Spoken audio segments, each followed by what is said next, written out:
Picture the car wash you drive past every week. Bright colors, foam everywhere, a guy waving flags on the corner.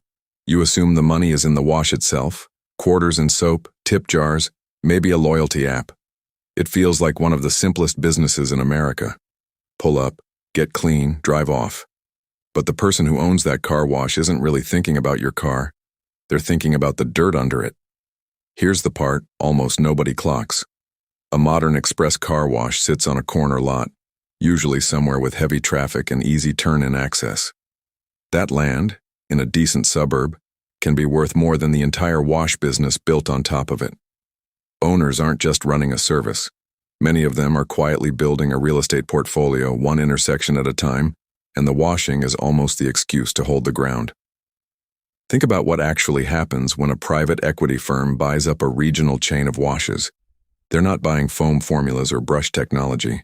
They're buying dozens of high-visibility corners with drive-through access, then bolting a recurring subscription business on top so the land throws off cash flow while it appreciates. The wash pays the mortgage.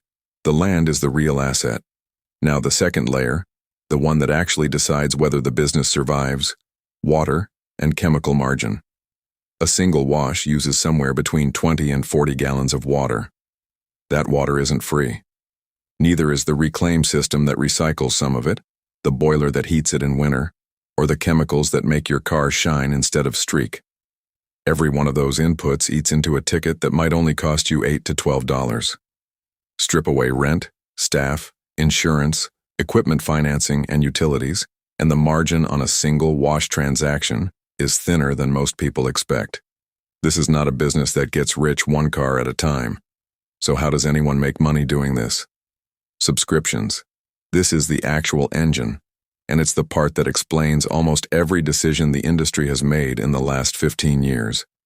If you pay per wash, you might come twice a month. If you're on an unlimited monthly plan, something strange happens in your head.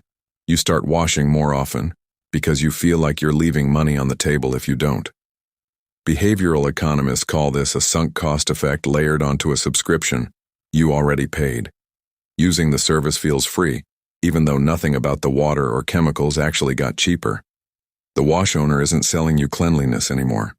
They're selling you a habit, and habits are incredibly profitable because most subscribers eventually stop showing up. That's the quiet secret behind almost every subscription business, from gyms to streaming services to car washes.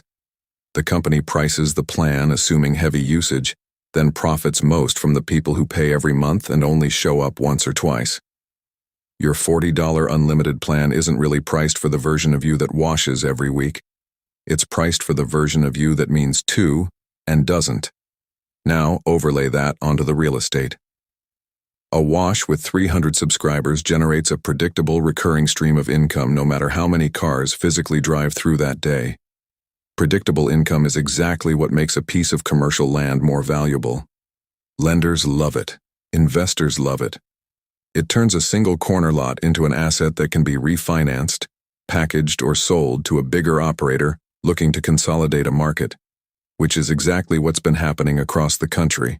Small, independently owned washes have been getting bought up and rolled into larger chains, the same way laundromats, dental offices, and veterinary clinics have.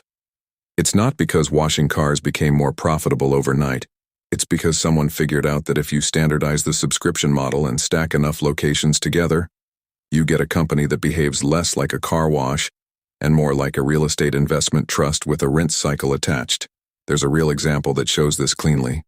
Mr. Car Wash grew from a handful of Arizona locations into one of the largest chains in the country, largely by pushing unlimited membership plans hard and buying up land in high-traffic corridors before competitors realized what was happening.